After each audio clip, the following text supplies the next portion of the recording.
Entre la Drôme provençale et le Haut-Vaucluse se situe une région de production d'huile d'olive.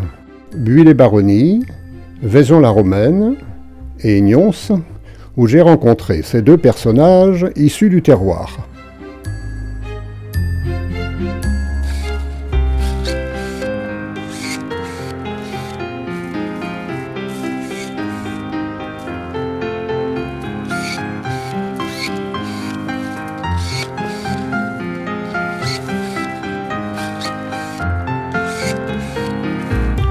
Vous savez que ce sont les Grecs qui ont emmené les oliviers dans votre région, qui ont planté les oliviers, ils ont fait des moulins pour marquer, bien sûr, leur époque, ils mettaient une pièce de... Les Romains, même par la suite, ils ont fait pareil, vous voyez. Souvent, quand on arrache des vieux arbres, il arrive qu'on trouve des pièces romaines.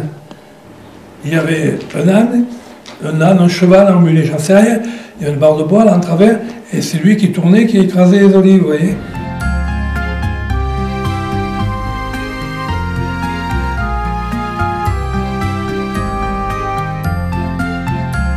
Il faut d'abord parler des arbres, parce que sans olivier, on n'a pas d'olive, on n'a pas d'huile, voilà.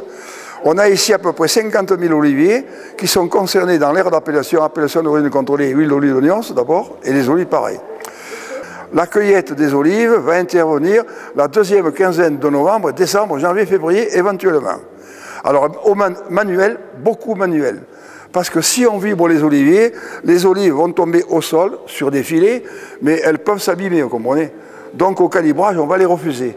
Alors une fois qu'on a ces olives dans les paniers ou dans les caisses, parce que c'est dans des caisses maintenant, et là les olives vont être calibrées. Calibrage, on sépare les grosses et les moyennes, 18, 16 mm pour manger, moins de 16 mm pour l'huile. Une fois calibrées, ces olives, on va les effeuiller pour enlever les feuilles, parce que la feuille est amère, on pourrait communiquer l'amertume à l'huile d'olive, ça existe encore bien sûr. Elles sont rincées avec de l'eau claire, et une partie des olives qu'on a calibrées, pour manger toujours, on les plonge dans des saumures à 10%, de l'eau claire et du sel de mer. Alors la raison, c'est que l'olive, ça ne peut pas se manger sur l'arbre, contrairement aux autres fruits. Ça contient énormément d'amertume, donc il faut désamériser. Alors dans les cuves, vous avez, mettons, 15 tonnes d'huile d'olive qui baigne dans la saumure à 10%. L'eau salée va pénétrer lentement, mais très lentement, dans la chair d'olive. Elle va remplacer cette eau. L'eau de végétation, c'est l'eau naturelle que contient l'olive, donc l'eau amère. Et le processus pour désamériser va durer à peu près 4 mois, 5 mois. Deuxième possibilité pour les olives pour manger, c'est l'olive piquée. On a un appareil de l'autre côté, là-bas. C'est une piqueuse à olive en bois. Alors quand on fait le calibrage au début de la cueillette, on va réserver 10-15% d'olive pour piquer. Il y a un cylindre lisse, l'autre essai de pointe, on tourne la manivelle, les olives passent ici, on obtient donc une multitude de trous dans la chair d'olive sans les abîmer. Dans les maisons, on fait ça avec des fourchettes, on sale avec du sel fin, on met des feuilles de laurier, du thym, un peu de romarin, on remue tout. Alors le sel va pénétrer par les trous là. Le sel va au cœur de l'olive et l'olive transpire. En transpirant, elle perd cette eau amère. Pour les olives, après, il reste donc les olives qui ont moins de 16 mm. Ici, le moulin à huile. Alors ça, c'est l'Antiquité, ça. Alors la meule tourne, elle pivote, on écrase tout, noyau et chair. On a donc une pâte. La pâte, c'est ça.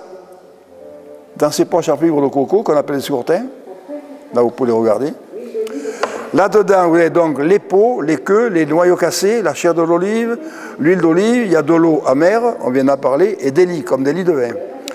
Pour séparer le liquide solide, avant, on avait les presses manuelles. Alors, on fait un empilage de ces scourtins, vous le voyez par la presse là-bas un peu à droite, avec la pâte d'olive. En pressant, on fait la séparation du liquide solide. Le solide reste là-dedans. Par contre, l'huile, l'eau et des lits ruissellent sur les côtés. Oui. Ça, c'est ce qu'on appelait la première pression à froid. Ça, c'est l'Antiquité, j'en avais parlé tout à l'heure. Là, il y a oxydation.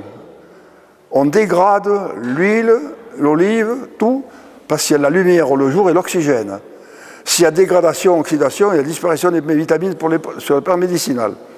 Là-bas, c'est pareil.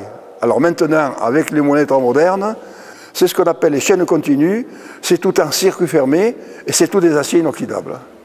Alors naturellement, il n'y a plus d'oxydation, mais il n'y a plus de presse, il n'y a plus de meule, il n'y a plus de scourtin. Alors nos anciens, pour récupérer, après l'avoir pression, hein, l'huile, l'eau et l'élie. Ces trois composants, il faut les séparer. Alors ils avaient à leur disposition, les anciens, que la décantation. Cette cuve en pierre qui est contre le mur là-bas.